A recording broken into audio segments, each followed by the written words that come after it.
चिसो बढेसँगै र हुस्सो लाग्न थालेसँगै किसानहरूको तनाव पनि बढ्न सुरु भइसकेको छ र एग्रोभेटमा गएर चिसोको विषादी किन्न पनि भिड लाग्न थालिसकेको छ। किसानहरूले आलु र टमाटरमा चिसो लाग्छ कि भनेको चाहिँ पछौटे डडुवा भन्ने ढुसी लाग्छ कि भन्न खोज्नु भएको हो। हुन त यो पछौटे डडुवा डरलाग्दो नै छ। सन् 1845मा आयरल्यान्डमा पछौटे डडुवा सुरु हुँदाखेरि करिब 10 लाख मान्छे भोकमरीले मर्नु परेको थियो र अहिले पनि यो पछौटे डडुवा यदि लागिहालेमा आलु अथवा टमाटर बाली 100% नोक्सान गर्ने हुनाले किसानहरूले चिन्ता लिनु त स्वाभाविक नै हो। यो पछौटे डडुवा रोग एउटा ढुसीजन्य रोग हो र यो रोग लागिसकेपछि सुरुमा बोटको तल्लो भेगहरूमा चाहिँ चिसो अलिकति फुस्रो कालो रङ देखिन्छ र त्यो बढ्दै जान्छ। पछि ढाकमा पनि लाग्छ, दानामा पनि लाग्छ र बोटै पुरै कालो हुन्छ। अनि यो पातहरू जुनमा चाहिँ कालो पात भएको छ त्यसको पछाडि फर्काएर हेर्दा सेतो ढुसी जस्तो पनि देखिन्छ। अब यो रोग किन डरलाग्दो छ भन्दाखेरि 1-2 दिनमै यसलाई मौसम मिल्यो भने यसले बोटै सखा सबै जति पनि लगाएको थियो त्यो सबै सखा पार्न सक्ने क्षमता भएको भएर चाहिँ यो अलिकति डरलाग्दो छ।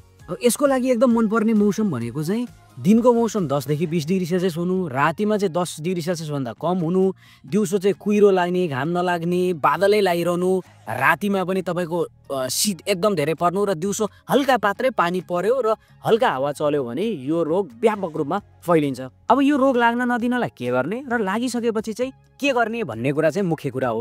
र किसानहरूलाई त के छ र एग्रोभेटमा जानुहुन्छ, चिसोको विषादी माग्नुहुन्छ र उहाँहरूले जे दिनुहुन्छ त्यही स्प्रे गर्नुहुन्छ। र के हुन सक्छ भने सुरुमै हामीले रोग लाग्नुभन्दा अगाडि नै कडा विषादी हाल्यौँ भने पछि रोग लागिसकेपछि कुनै पनि विषादीले काम नगरेको कतिपय घटनाहरू हामीले पनि देखेका छौँ। र यसको नियन्त्रण गर्नको लागि के गर्नुपर्छ त भन्दाखेरि पहिलो कुरा त हामीले खेतबारी नै सफा गर्नुपर्छ। रोगी बिउ नै लगाउनु हुँदैन, नाबो झारहरू निकालेर फाल्नुपर्छ। रोप्नुभन्दा अगाडि जग्गाको तयारी गर्ने बेलामा गोबर मलमा ट्राइकोडर्मा मिसाएर जमिनमा छर्नुपर्छ।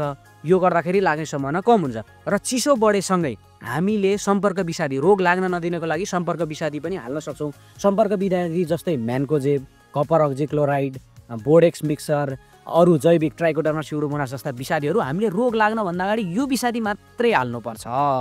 र रोग लागिसकेपछि बल्ल हामीले दैहिक विषादी हाल्ने हो। अब दैहिक विषादीमा पनि मैले यहाँ सेड्युल बनाएर यो यतिखेर के हाल्ने, त्यो हालिसकेपछि 7 दिनमा के हाल्ने र 14 दिनमा के हाल्ने भनेर मैले यहाँ सेड्युल बनाइदिएको छु। सम्पर्क विषादी भनेको चाहिँ कस्तो हो भने सम्पर्क विषादीले चाहिँ बाहिरपट्टि कोटिङ लगाइदिएको जस्तो अथवा बाहिरपट्टि रेनकोट लाएर कभर गरिदिएको जस्तो हुन्छ र रोग लाग्न दिँदैन। दैहिक विषादी चाहिँ के हुन्छ नि बोटभित्रै छिर्छ अनि भित्र छिरेर चाहिँ त्यो ढुसीलाई मार्छ। त्यसरी नै काम गर्छ। त्यस कारणले गर्दाखेरि अब हामीले विषादी खरिद गर्दाखेरि चाहिँ अब यो सम्पर्क विषादी हो कि दैहिक विषादी हो, यो नामको विषादी हाल्ने कि यो नामको विषादी हाल्ने हजुरहरू चाहिँ अभ्यस्त भएर मात्रै हाल्नु पर्यो। नत्र पहिल्यै सुरु कडा हाल्नुभयो भने पछि रोग लाग्दाखेरि हजुरहरूले नियन्त्रण गर्न सक्नुहुन्न। र विषादी प्रयोग गर्दाखेरि जहिले पनि हामीले चाहिँ मास्क लगाउनु पर्यो, पुरै शरीर ढाक्ने कपडा लगाउनु पर्यो। त्यसरी गर्नुभयो भने यो रोगलाई हामीले सजिलै परास्त गर्न सक्छौँ। हस् त, धन्यवाद।